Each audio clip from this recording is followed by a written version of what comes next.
Welcome to the Beyond Divorce Embracing Change podcast. My name is Michael Flores, and I will be your host while we explore the complex journey of divorce with empathy, insight, and practical knowledge. Whether you're contemplating separation, in a divorce, or looking for support post-divorce, our episodes provide expert guidance, stories, and strategies to help you through every step of the process.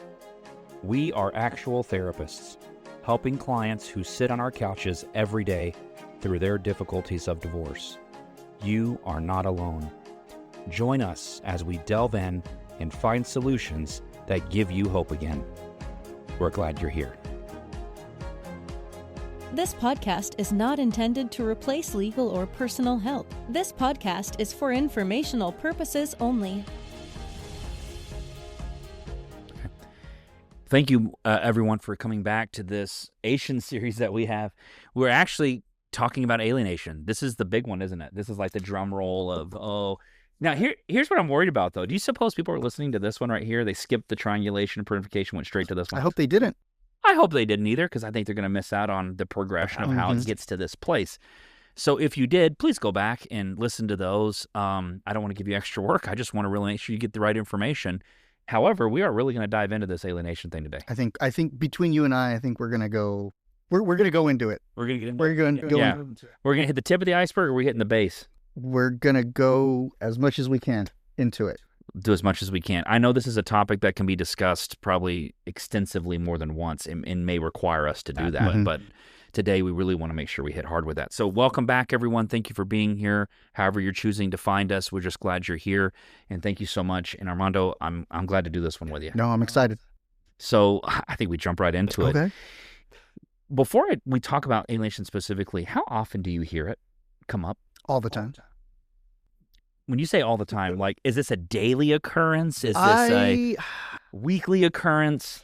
I mean, definitely weekly. I would say daily. It depends on if there's court clients or not. But I think for the most part, hearing the word parental alienation or alienation is pretty common. I mean, then you get PAS syndrome, which we'll talk about.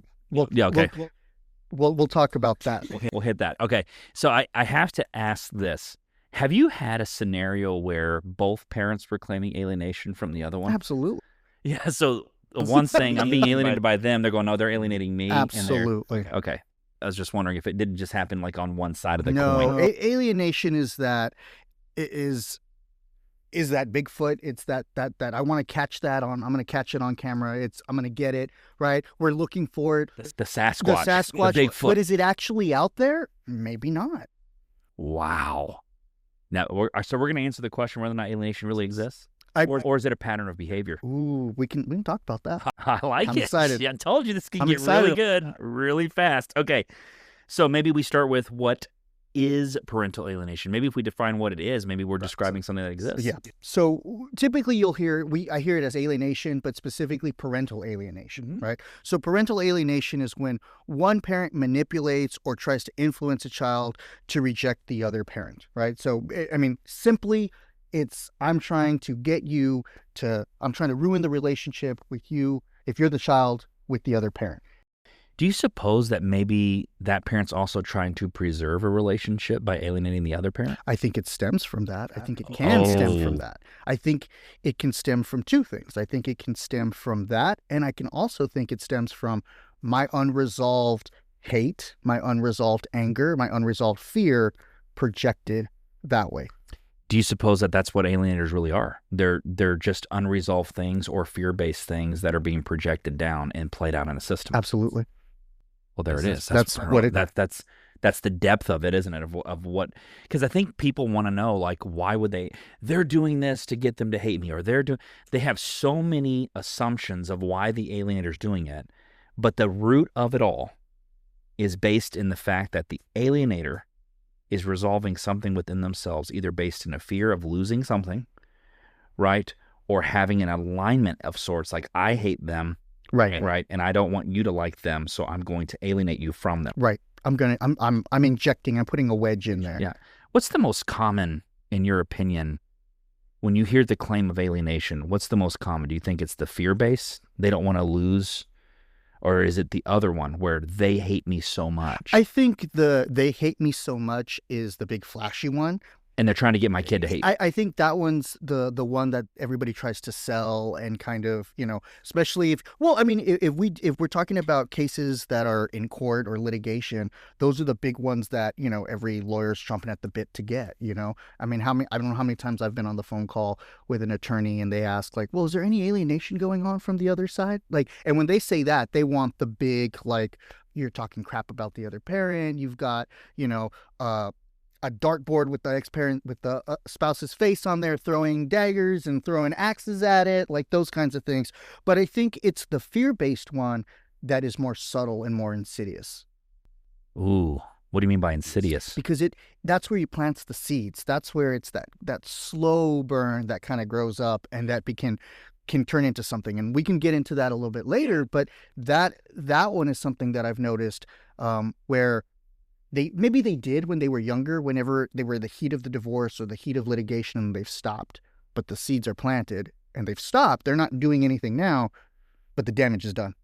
Correct. So if we jump into how does alienation typically, let's do it two ways. Let's talk about how it impacts the relationship between the parents. If a parent assumes alienation is present, how does it impact their relationship parentally?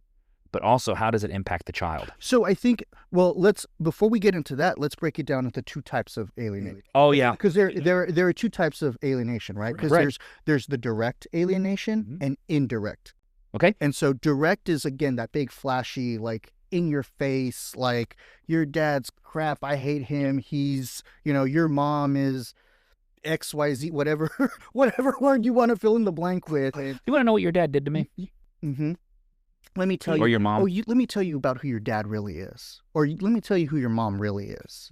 It's that very overt, in your face, direct. Yes. And that's the one we typically think of, right? When you think of alienation, absolutely. Alienation. Yep. Indirect alienation, I think, is one that's not always done on purpose. And that's the insidious one. That's the one that's like the little earworm. That's the one where you get like, oh, you came back from dad's house? What did you have for dinner? Oh, you just had candy? You had donuts for breakfast? That's it? Okay, donuts, okay. Did you feel safe there? Okay, good. You felt okay there. Good, I'm glad. Okay. Are you okay? Are you okay? What is that? What are we doing? Well, I don't know. It's like, I'm just checking on my kid. That's coming out of a place of wanting to protect, right? And make sure that kid is safe. But what is my implication? What am I implying? Exactly. I think there's that. The indirect is an insinuation. Yes. And people forget that. Like the crafty alienators, I used to call them crafty alienators, because here's why I have a problem. If you tell someone, when you ask your kid if they're okay, when there's no reason other than you just want to know, because they haven't presented anything to you that would let you know of the fact that they're not. Or here's a good one. Do you have a pretty good relationship with your kid? Yeah. If they weren't okay, would they tell you? Yeah, of course. Then why are you asking them? Why are you asking? Because you're not okay. Mm-hmm. And so you're saying, are you okay? Because you're not okay. And if they go, yeah, I'm fine. But they may say, well, and then here's the fun one. Are you okay? Are you okay? And then the kid goes, yeah, I'm fine. And you go, are you sure? So I think that's where the indirect that I give a little bit of grace or leeway with the indirect. I'm like, okay, maybe you just don't know what you're doing. Oh, correct. Continue on that. So it's maybe you're not understanding, like, it's coming out of a place of like fear, but you want to protect the kid. I'm just making sure. I'm just asking if they had fun. I'm just asking how it went.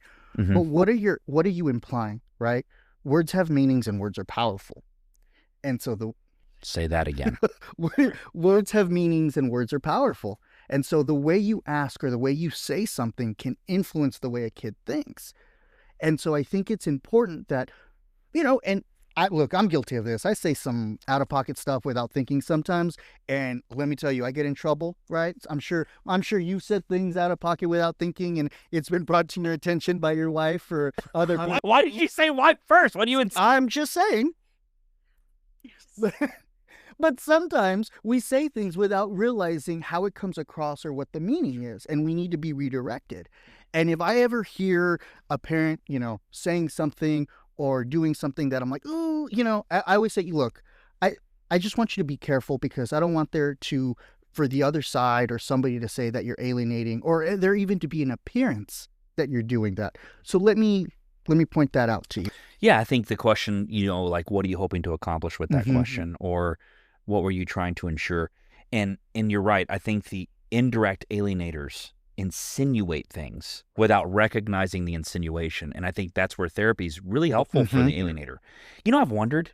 I'll ask you this: if a court believes that a child has been alienated or being alienated, and so they then court order reunification between the alienated parent and the child, do you think that it would make most sense to send the alienating parent to individual counseling to learn their behaviors and what they might mean? Absolutely.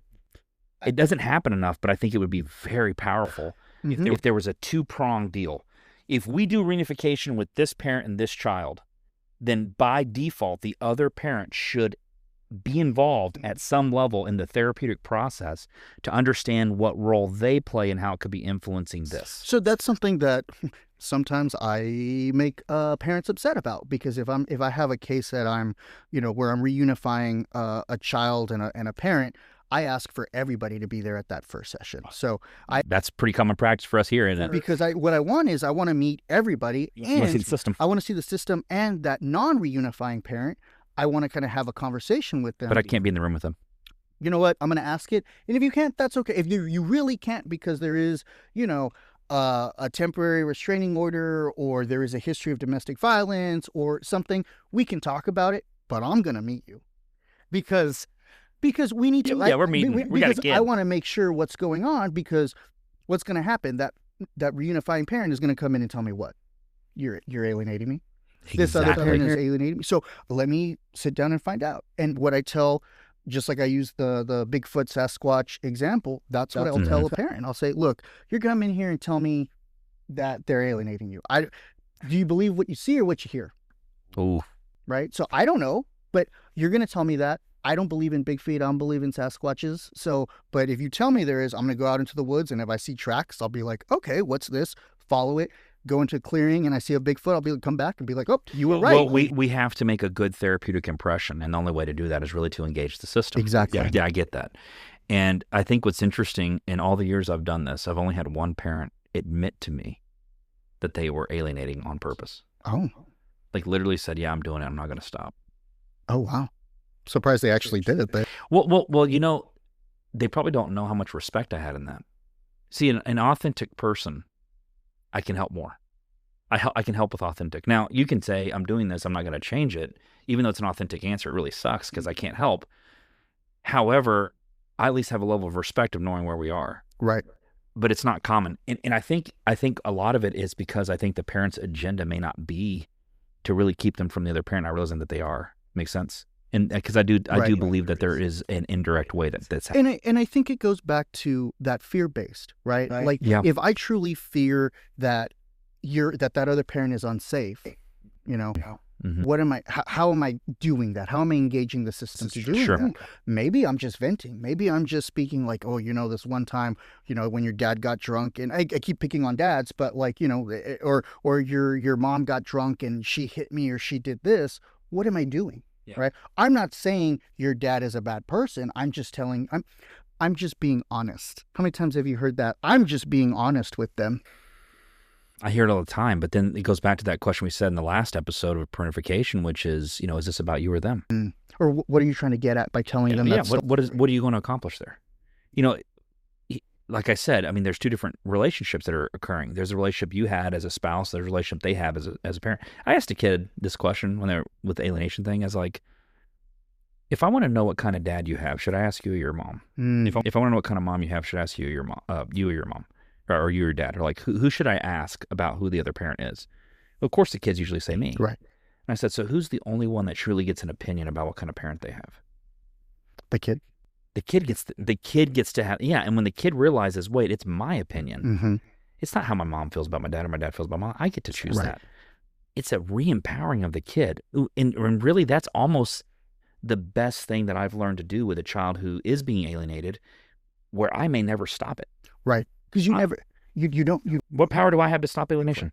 And I think that's where you have to listen for the signs. You got to know what you're listening for. What are those examples, right? Do you suppose we should do signs or impacts? Impact of alienation, or should we do signs of alienation? Which one first? Yeah. Like, we should talk about both. Let's talk about signs first. Then we can talk about how that can impact. Okay. Right? So you said something about who should I ask about how your dad is, right? You asked the kid. Yeah. If I want to know what kind of dad you have, who should I ask? What's so interesting is I've asked a kid that before. I was like, tell me about your dad. How was your dad acting? He's like, well, you should really ask my mom. She remembers more than I do. That's a sign. What is that a sign of? When you hear that, what immediately triggers in your brain? When a parent is used as a recollection for the child to fill in gaps of memory, that typically is a sign of alienation. That means that they speak and I follow their lead. Mm-hmm. I have an agenda. I was given an agenda. Or I was given something, and I can't remember it. So let them come in to remember. There was a case where I think the therapist encouraged the parent to have a child story that they wrote for them about what the history it was, because the child couldn't remember. So the parent said that the therapist had told them to write a story about the kids' childhoods to help them have recall. Mm-hmm. And it was about the abuse that they experienced with the father. And I was like, so you're telling me the therapist encouraged you to alienate the child from the parent that they don't even remember? They don't remember this? Yeah. Yeah. You don't remember the abuse you went through, so I'm going to go ahead and read you the story about it. I'm going to make a story for you that shows you what we experienced. Yeah, using a child, I think a sign of that is using the child or the child's having to need the parent to have recall. Right. That's typically something like, we got an uh-oh here. I think that is definitely something. And I think the other one, and you kind of referenced that too, but like all of a sudden, there's this sexual abuse that has happened out of nowhere. Yeah, there's layers built into it. I've actually told people that's usually the last sign for me is like this unaccounted or recollection. Like all of a sudden we didn't recollect it, of sexual abuse. Yeah. Like at the end of it, and so when you hear that, I'm like, okay, hold on. No, we went down this whole path, and now at the very end we're going, oh, what about this? Mm-hmm. That's a bigger issue too. Right. Yeah. Or even when it's like, oh, I remember when I was like 2 or 3 that my dad did this to me. When your brain can't usually recollect anything unless you're a savant. And the question is, how do you remember that? Oh, my mom told me, or my dad told me that story about my mom when she was like. I'm impressed. Most 2 and 3-year-olds don't remember. But you remember that? Yeah. And I think that's where that's kind of a sign of something, right? That's a sign of the kid being utilized or used to kind of. Is that a sign of what it looks like or how it sounds? How it sounds. Yeah. See, so if you're hearing something like that, so what does alienation look like? I mean, I think it looks like recordings, right? When one child is recording the other parent, and it's like, well, why are you... The little investigator. The little investigator, the little spy, right? The extension of recording everything. And I think parents have to be very careful about that, right? Because, sometimes they're like, well, I'm just recording to keep myself safe. So what are you telling your child when they record that other parent? They're not safe, that they need to record to be safe. It's the implication. It's that implication. Wow. So then what do parents do in that? What you're telling me is alienation is stemming from a place of a parent feeling that the child may be unsafe. This relationship that exists with this parent is unsafe. It's not conducive. It's going to go bad. I want to protect my kid. Right. There's that fear that. Right.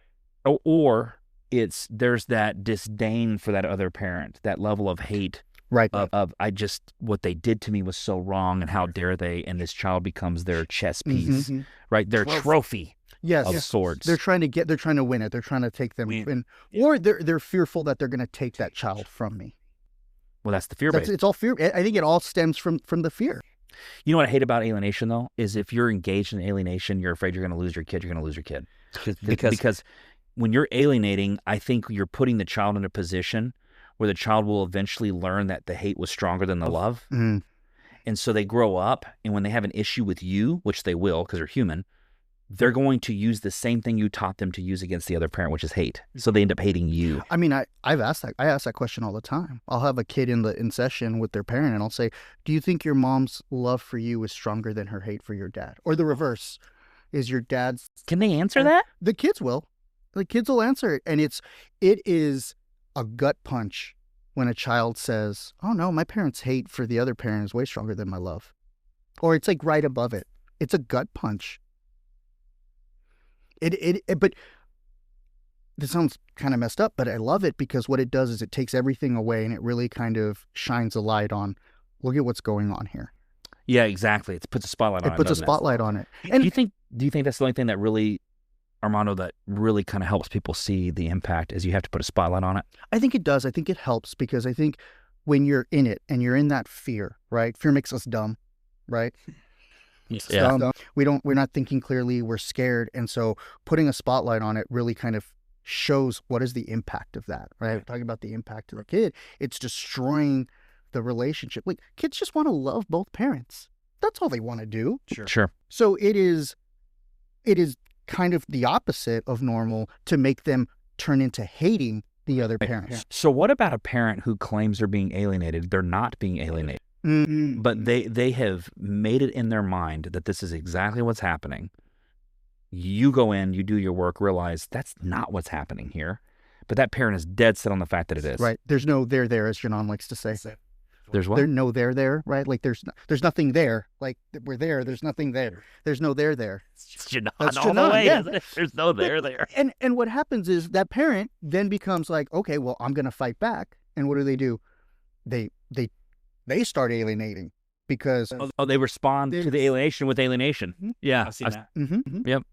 Or they come in and they're fearful of like, oh, they're doing all this to me, and it's like, yeah, sir, ma'am, that's not alienation. That's just you guys not getting along. Like, I don't know what to tell you. That's not what this is, right? That's not alienation. That's just y'all don't get along. That's not. Are you willing to get along? But I mean, to some degree, that's what it is, right? And I think that's the fear is that we've thrown around the word alienation so much, right? It becomes this buzzword that if I can catch it or if I can label it as such, it becomes the catch-all. It is, I will tell you, for me, it's very difficult for me to sit or like testify and say, yes, this parent is alienating, right? Because I tell people all the time, it's walking like a duck and it's looking like a duck. Doesn't quite sound like it yet, right? Or it's a goose. I don't know yet. I can't say for sure. Well, we created a list of alienating behavior. Yes. Because we would rather as therapists say they're engaged in alienating behavior. Right. Versus they're alienating or they're an alienator, like labeling them as such. Because it's really aimed at achieving a goal. Mm-hmm. Right. So, and that's where you run into what is it? Parental alienation syndrome, right? Tell us about that. So that's actually a diagnosis code that they were trying to that different counselors, psychologists are trying to kind of get that labeled, but it's so difficult and it kind of colludes and it kind of makes things difficult to see when it's more of just behaviors. And so rather than get mucked up in the weeds of is it a disorder, is it not a disorder, we're just talking about behaviors. Like, what are we seeing, right? It's a response to something else. It's a response to something else. Like, we got enough labels out there. I don't know that we need to slap on another label. What are some other examples, Armando, you think that parents should be aware of and say, hey, look, if you get a sense of this might be a representation of alienating behavior. And I think for them is check yourself, make sure you're not a participant in that. However, it could be coming from the other side, but these are some things you might want to look for. What are some other things that you would tell them to consider? I think what it is when you are like purposefully bringing up old memories, right, from the past. Like out of nowhere, you're like, oh, remember that Christmas time? And it's usually negative. It's usually negative, right? Like it's usually negative, right? It's like, have you ever had that person that like you go to dinner with and you're like, $5 says they're going to bring up their ex within the first 10 minutes. And sure enough, 10 minutes. Mm-hmm. Because it happens all the time because they're still stuck in it. I'm sorry. No, it's true though. Because of yes. Because right? You've experienced this. And this is a personal thing. This isn't even therapeutic. And so when that happens, if they're doing that, What are they doing in front of those kids? Well, here's the crazy thing, Armando. I mean, we've been in a position where they're bringing this out in the open with us. Can you imagine what's happening behind closed doors? Yeah, they're trying to show their best version to us. In most cases. So when your best version is alienative in nature, I can't even imagine what's happening when we're not around. And so another thing to look for is a constant recall of past memories that are typically negative in nature. Yes, they're typically negative in nature. Got it. Okay. Right? And again, and here's the thing. Sometimes there's validity to it, right? If there's a domestic violence, history, sure. How do you when you said that I gotta give credit to this, and of course, for confidentiality reasons, I'll just say it this way. This person had come to me and said they had to stay at a shelter and everything. They got away from domestic violence. The person said, I know that my ex is not a danger to the child. I know they love the child. But I know that they've got some major issues. And they said their hopes in counseling. So this is the parent who would probably be more likely to engage in the alienation, is who I'm talking to, said that their hopes were that they never wanted their child to feel it was their responsibility to care for them, and that they wanted the relationship between that other parent and that child to be completely separate from anything they experienced in their marriage. Wow. And I literally thought, that's it. Yeah. That's what it's supposed to look like. I wish I could remember that person well enough to be like, hey, I need you to write that down. Like, how did you get there? How did you help yourself heal in a way that you were allowing yourself for the relationship between the child and the other parent to naturally unfold? Yeah. Right? Like, if the kid grows up and decides they hate their other parent, they did that on their own. You didn't create that. Like, you were completely, it was really a wonderful way she deneutralized the situation from her own history with her ex. And I don't know, I just remember hearing that goal that they wanted therapy to help be based on that for the kid. And I was like, wow, I got to work. And I will tell you the truth, even though that experience with the violence that they experienced, they still sat in the room with them. Wow. Because they didn't sit in the room as the ex, they sat in the room as the mom. As the mom. Is that not freaking awesome? No, and I think that's wearing a different hat. That's a different hat, and I think that's what's hard, right? Is that again, it's that fear-based coming out of, and I think that's why parentification can lead into alienation. Oh yeah, it kind of can transform into that. Yep. So maybe we can discern, like, you have triangulation, you have parentification, you have alienation. What's another, like, there's no doubt that is an alienating behavior. Anything else that looks like or sounds? I mean, again, it's the direct, if they're directly saying, like, your parent is a piece of crap, right? Like, that is clear. That is a very direct, clear kind of alienation, right? Or even if they're you're trying to schedule, it's possession time and you're trying to schedule things and the kids are never available, right? We're always on a trip. We're out of town. Making them unavailable all the time. That's a sign. Or especially in therapy, right? If we're doing reunification and they're never available, they always have something going on, And I keep them busy. They keep them. And I'm sympathetic. I get it. Kids are busy. They have a lot of things, but sometimes we can carve out 3 hours for you to miss school, come here, and go back, and it'll be okay. So here's a very indirect sign. People that are watching the video probably will see this better, but the phone rings, right? And so I take the call and I go, hello? It's your mom. Dad. Yeah. It's your mom. It's your mom. Roll my eyes. It's your mom. Who are you talking to? Or they do that, breathe out. It's your mom. And then what is the kid seeing there? They're seeing, again, it's that implication of, like, oh, my mom hates my dad. Yep. And if they're parentified, what the child will do is go, I have to protect. Why are you calling? Mom and I are trying to have. Because they're protecting the feelings of that parent. Exactly. There's your separation. That's it. Yep. There's your separation. Another thing is, whenever it's like phone call time, that, I'm talking to my other parent, and miraculously that other parent happens to just magically pop into my room and being like, oh, what are you doing? Or happens to be outside my door while I'm talking to that parent. Like, how's that happen? I'll tell you the story. I did at a scenario where I had this kid and we did an experiment, and she was like, yeah, my mom's always listening, or my dad's always listening on the phone calls when I'm on with my mom. And I was like, oh, okay. And I was like, is it just that one or with your friends? And she's like, I don't know. And I was like, well, let's do an experiment. Call your friend, and if you're on your phone, see what your mom does. Sure enough, whenever she was on the phone with her friend, dad would walk by, kind of listen and be like, oh, and then just kind of dip out. But if she was on the phone with mom, dad was definitely like, oh, he'd dip in and stay in and stand in the doorway and be like, oh, I'm just waiting you to finish because I need you to do something. Almost always, yeah. And reality trying to hear. Yeah, and we did it for about a month. Like that was kind of our little experiment. And that's alienation too. It can be, because again, what does that implicate? Why are you listening to my phone call with my parent? Because you think they're not safe for you. What are they're going to do? They're going to try something. Mm-hmm. I got to catch them before they do something to you. Or there was something I've heard where it was like, well, I know how your dad is. So he's asking for this. So he's up to something.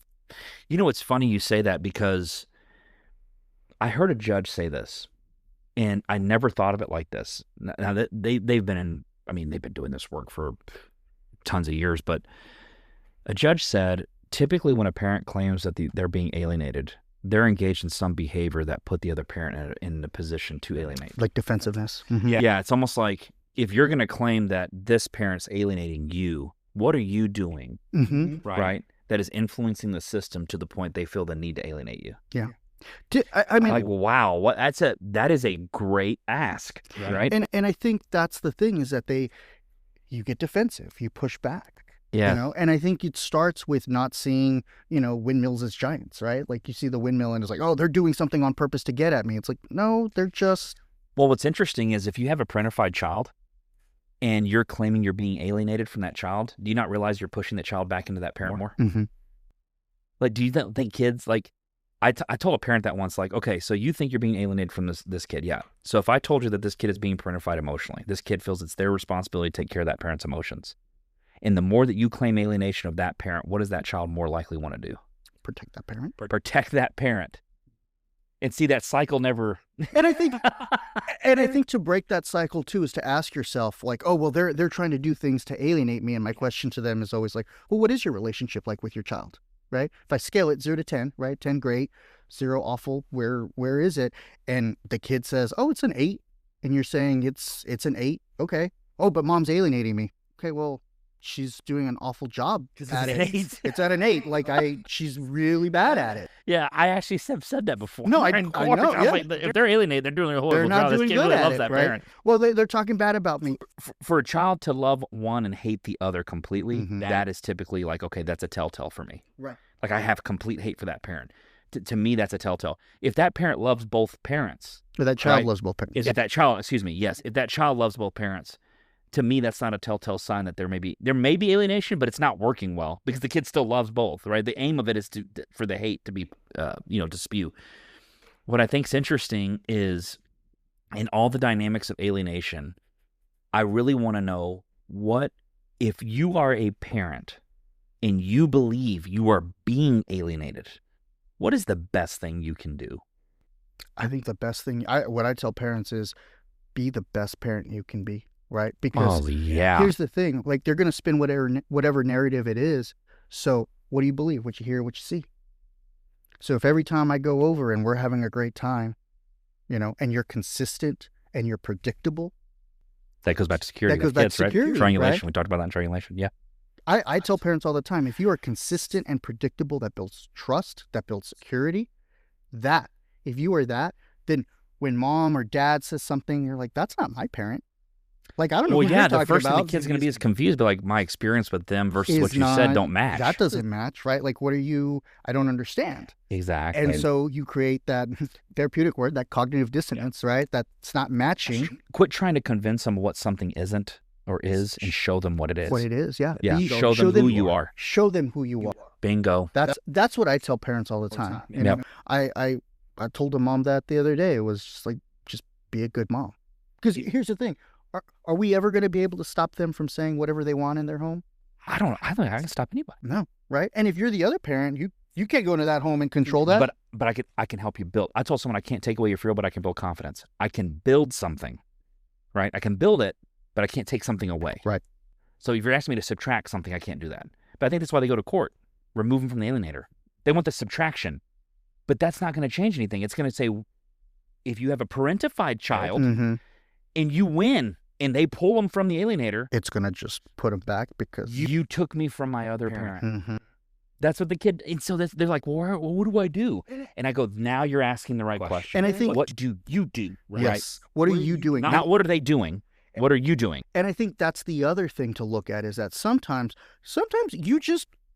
It's you. You don't connect with this child. It's not the other parent doing it. You just don't know how to connect with that child. You have a bad relationship with that child. It's not about alienation. It's just you learn how to play Roblox. I don't know what to tell you. Like, connect with that child. I had a kid. I've had that. A kid comes in, parent says they're being alienated. When I talk to the kid just feels disconnected. Mm-hmm. And they're not being alienated. There's like, we don't agree. What was the other one I heard not too long ago was, I just wish that when I was at my dad's, my dad would not work so much. Mm. I wish I wasn't at my dad's. My dad wouldn't, he wouldn't be on the phone so often. I wish my dad would spend time with me when I'm over there. Right. Because time means love. Mm-hmm. Yeah. I mean, I've done this where I've asked, I've had a parent in my office and I say, okay, well, what is your daughter like? Like, what are the 3 things that you could talk to her about anything? Go. List me those things. We struggled. We got one. And we struggled. And so then... Well, we know where we got to do the work. And that's kind of thing. And then, but they were claiming the other parent was alienating. I'm like, I don't know if that's the case here. One of the things I've told a parent who feels like they're being alienated, I said, why don't you be the parent the other one should be? Mm. Like when you're trying to decide on what you should do, why don't you just be that? What you are hoping for the other one or expecting of the other parent, why don't you just become that? And that's your guide. Like, be who they should be. Like, well, I don't want to be flexible with the schedule. Well, would you like them to be that way? Yeah, be that for them. Then do that for them. Then do that for them. I don't want to. I know you don't. But then who's it about? You. And if they're being about themselves and you're being about you, then who's being about the kid? No one. And what is the kid going to see? 100%. Well, the kid's got to point at one of you. Chicken or egg, right? Mm-hmm. And I think that's the other thing to remember is that, I always tell parents, you play the long game, right? You play long term. How is this child going to remember this court case? How is this child going to remember this divorce? Mm-hmm. What are they going to think about? And so if you are the best parent, if you're the best version of yourself, that's what they're going to remember. Let me tell the parents who think they're being alienated something here on that. If you believe you're being alienated and you take a super aggressive approach to try to stop the alienation or prove the alienation to the child, what do you suppose it looks like when that parent's that aggressive? It looks like alienating. It looks like your dad's a bad influence. And maybe dad is a bad influence, but you block them from their phone. What does that look like? Because I don't want to be alienated. Because I don't want them to. I don't want them to be alienated. But then I'm alienating them. But you just block them on their phone. Maybe it goes back to the Mel Robbins. Let them. And what you do is you show them. Because what are you in control over? Yourself. That's it. So we said it again. How many podcasts have we had where we've said that same thing? Who are you in control of? I don't know, probably a lot. Yeah, I think it's a lot plus. A lot. Yeah, I agree. Armando, final thought. I think, the thing to remember is that just be careful about venting. Be careful about like the little seeds that you plant, whether it's intentional or unintentional. And if it's pointed out to you by somebody, listen to it, really look at it. Because again, even the venting can look like direct or indirect, Be cognizant of your insinuations. Be careful of your situations and your body language and your tone, Mm-hmm.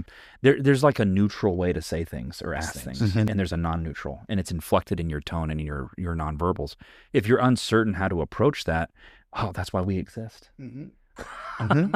We'd love to help you. Mm-hmm. I've had many parents reach out, and I've done individual therapy with parents to help them not engage in alienating, or if they think they're being alienated, how can I respond in a better way? Right. Know your triggers, right? Know if know your triggers. Yeah. I think alienation is more of a navigation. Ooh, yeah. Yeah, I think when you're being alienated or you think alienation exists, it's more about how to navigate it versus everything else. Proving it, I think, is pointless. Navigating it makes more sense. Right. It's like being mad at the storm when you're on the boat rather than learning how to sail in it. Absolutely. Goodness gracious, I think the other thing to remember, too, is that kids just want to love both their parents. In the end, that's all they really want to do. They just want to love both their parents. They don't... Instilling hate or instilling, like, a disruption in their relationship with that other parent, that's unnatural. That's I think I used the word perversion of love in the other podcast, but I think I told someone, I said, it's really hard to hate what you didn't love. mm-hmm. So if you find yourself engaging in some kind of hate, there was something you love, maybe something you miss. So dig into yourself, figure out what that is, kind of heal. Look at yourself. It's okay to look at yourself. That's all the time. That's what we do in therapy, and that's why people don't like it so much. Like, oh, you're gonna make me look at me. It's hard. It is hard, but guess what? I'm not looking at it with a judgment. How are we really looking at people? To help them grow. That's right. It's compassion. It's compassion. Yep. Yeah. There you go. Thank you, everyone, for being here. We appreciate it. This is a hard topic, kind of a little bit heavy, but there's a little laughter we got to have. I mean, it's necessary. We try and make it as light as we can when we talk about heavy topics. Absolutely, it's a heavy topic.